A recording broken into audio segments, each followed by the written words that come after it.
Série Jesus no livro de Mateus. O tema de hoje é o segundo grande discurso de Cristo e instruções missionárias, parte 1. Jesus era um mestre que conhecia seu ofício. Além de ensinar as pessoas, estava preparando os 12 apóstolos para que fossem eficientes em sua missão, quando ele retornasse ao Pai. Foram postos em contato com as pessoas e eles tinham orientado os seguidores quanto à acomodação, ordem e tinham respondido às suas perguntas.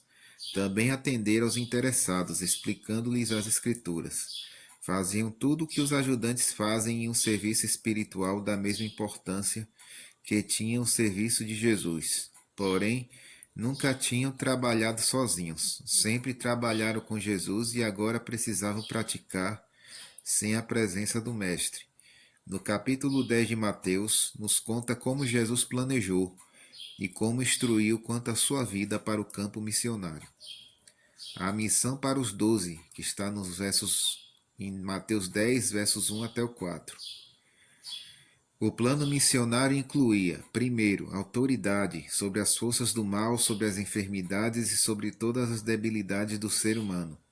Segundo, organização. Os 12 foram organizados em 3 grupos de 4 e cada grupo de 2 em 2. E terceiro, uma obra concreta que deviam fazer, pregar e curar. Autoridade sobre as forças do mal, verso 1 de Mateus 10.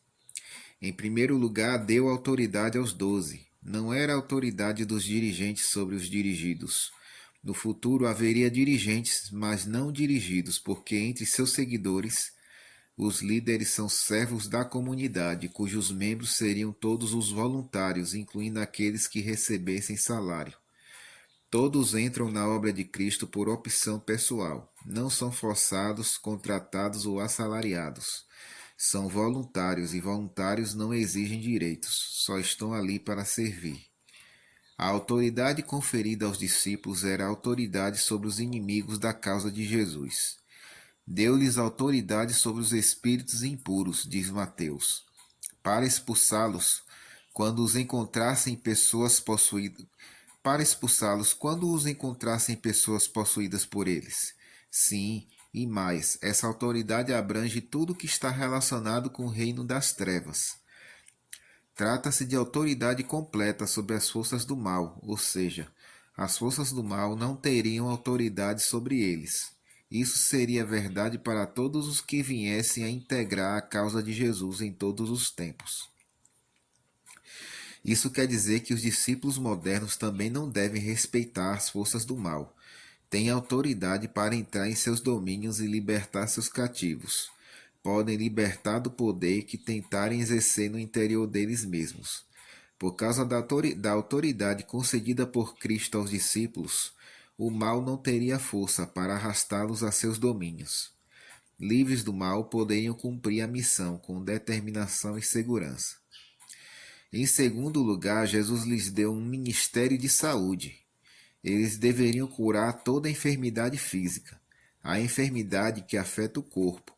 É certo que nenhuma enfermidade afeta apenas uma parte do corpo.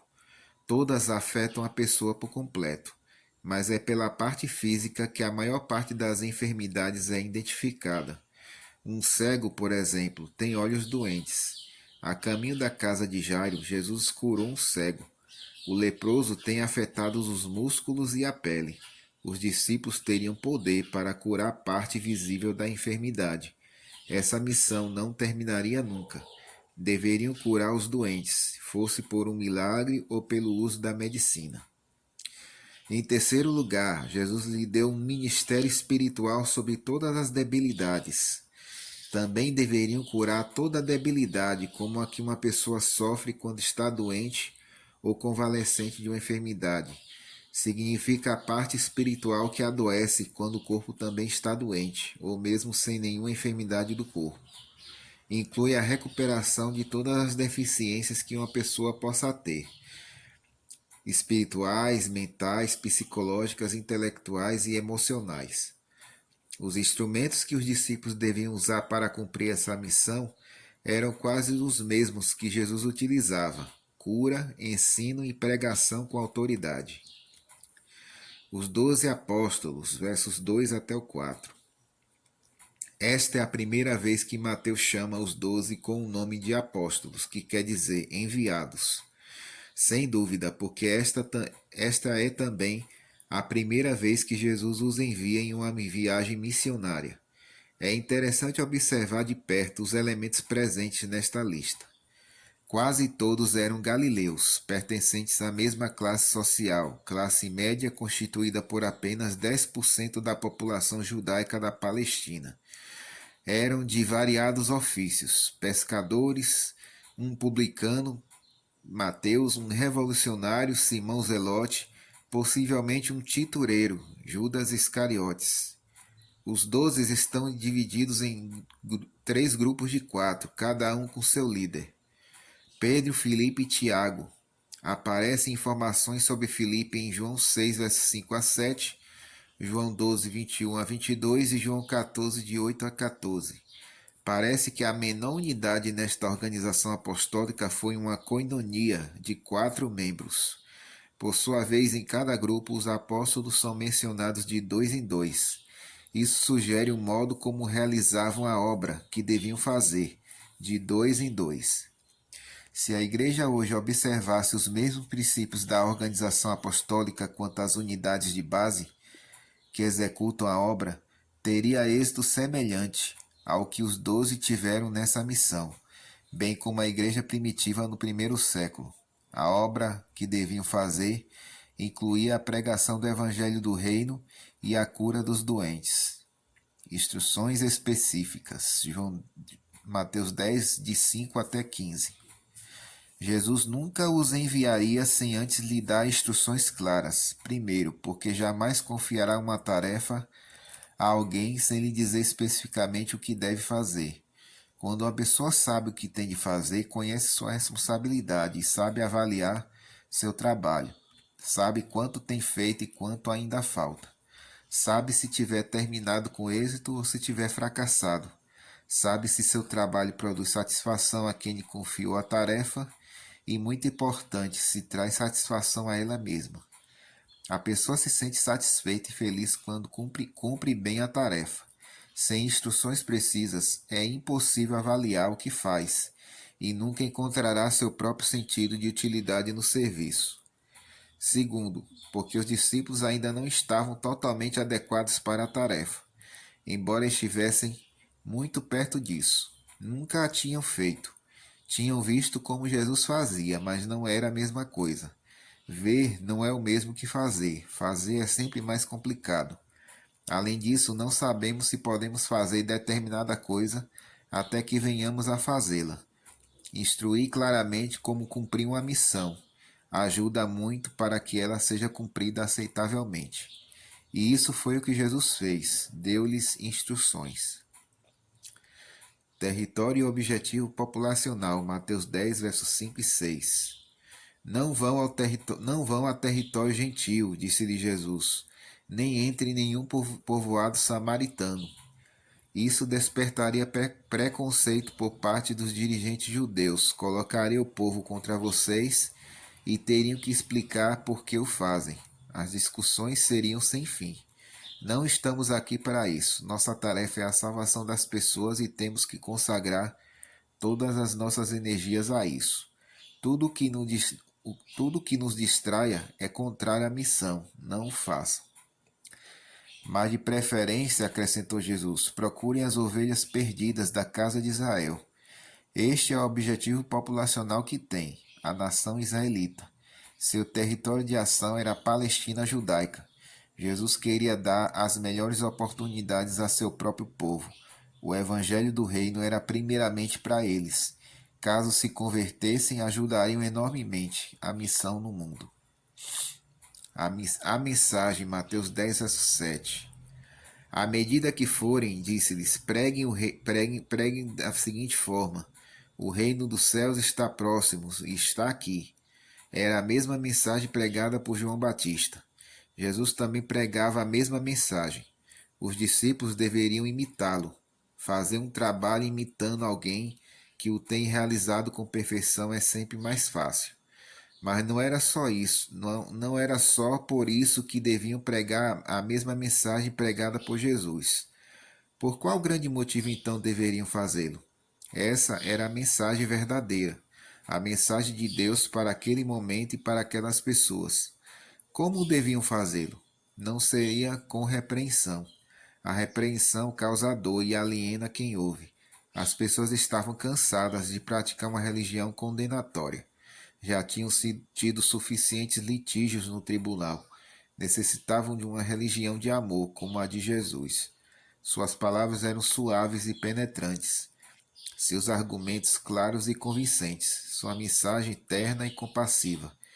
Quando repreendia, tinha lágrimas em sua voz, e o tom de suas expressões, sendo firme, era dedicado e bondoso. Tinha vindo para salvar e fazia tudo para alcançar esse objetivo. Obras de misericórdia, Mateus 10, verso 8. Curai os doentes, expeli demônios, de graça recebeste, de graça dai. Essa era a obra de Cristo, e seus seguidores devem continuá-la. Primeiro, terão que fazer o bem às pessoas. Uma corrente vital é transmitida ao necessitado quando lhe é feita uma obra de misericórdia. Depois o Evangelho lhe deverá ser apresentado. Entretanto, este depois não precisa se deslocar no tempo. As duas horas podem caminhar juntas, mas a obra de misericórdia deve preceder o Evangelho. Não é necessário pensar que as pessoas virão pelos pães e os peixes. Portanto, não será preciso lhes dar pães e peixes. A necessidade é prioritária. Atendendo à prioridade, se chega ao coração. Era o que Jesus fazia. Ele ocupou muito mais tempo em fazer obras de misericórdia do que em pregar. Porém, acontece que os atos de bondade são parte do Evangelho, por isso, o Evangelho soa tão bem depois desses atos. Tendo parte do Evangelho dentro de si, com a mesma prontidão com que aceitaram a obra do bem, aceitarão o restante do Evangelho. Vivam como vive o povo, Mateus 10, versos 9 e 10. Não vos provereis de ouro, nem de prata, nem de cobre, nem de cobre no cinto, disse-lhe Jesus. Nem de alforje para o caminho, nem de duas túnicas, nem de sandálias, nem de bordão, porque digno é o trabalhador do seu alimento. O tempo que empregariam na missão era curto. Não precisavam levar o que não necessitariam. O cinturão usado para guardar o dinheiro deveria estar vazio. Jesus não esperava que gastassem na missão o pouco que tivesse, antes de partir nessa viagem. A missão devia se sustentar a si mesma. A roupa e a comida necessárias durante a sua atividade missionária seriam providenciadas por aqueles a quem servissem. Mereciam que lhes desse seu sustento. Isso implicava que deviam trabalhar de tal modo que o merecessem.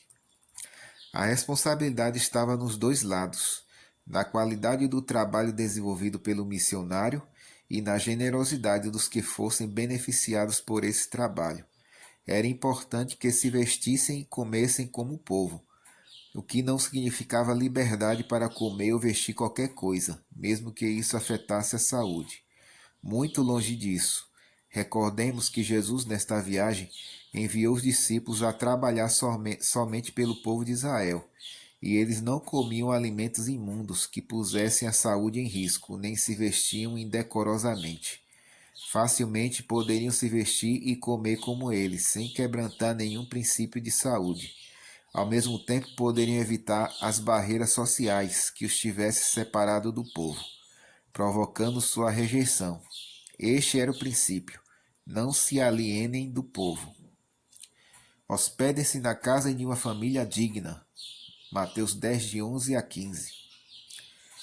E em qualquer cidade ou povoado em que entrardes, indagai quem neles é digno, e aí ficai até vos retirardes. Mateus 10, verso 11. Não só deviam comer e vestir como o povo, mas também tinham que viver como vivia o povo. Nada melhor para isso que viver com o povo. Durante séculos, os missionários cristãos seguiram esse princípio. Comiam e vestiam como o povo vestia e comia. Quando estavam em viagem, se hospedavam com pessoas crentes que os recebiam em casa. Não faz muito tempo que isso mudou. A sofisticação da vida trouxe profunda transformação nos costumes de todo mundo e afetou também os cristãos. Um dos elementos da mudança se chama privacidade. Valoriza-se exageradamente a privacidade das pessoas, a ponto de ser consideradas direito individual, que todos devem respeitar. Para respeitar a privacidade do missionário, ao mesmo tempo que se respeita a privacidade dos crentes a quem o missionário serve, prefere-se que o missionário não viva com os crentes. Um hotel é considerado melhor. Em muitos lugares se segue o mesmo princípio, até mesmo quando parentes estão envolvidos, ou seja, hospeda-se o parente de visita em um hotel. Para comer, todos se juntam em um restaurante. Não era isso que Jesus queria. Ele orientou no sentido de que, quando o missionário chegasse a um lugar, procurasse a família mais digna, a mais querida, a mais respeitada, a mais séria, a de maior prestígio. Hospedando-se nesse lugar, poderiam trabalhar com os que possivelmente tivessem mais disposição para aceitar a mensagem e teriam seu trabalho respaldado pelo prestígio dessa família. Deviam permanecer na mesma casa todo o tempo em que estivessem no lugar. Desse modo, dariam a todos boa impressão de estabilidade e de invariável aceitação por parte de seus anfitriões. Era algo muito positivo para a missão a ser cumprida. Esta é a nossa primeira parte do nosso estudo. Que Deus abençoe a todos.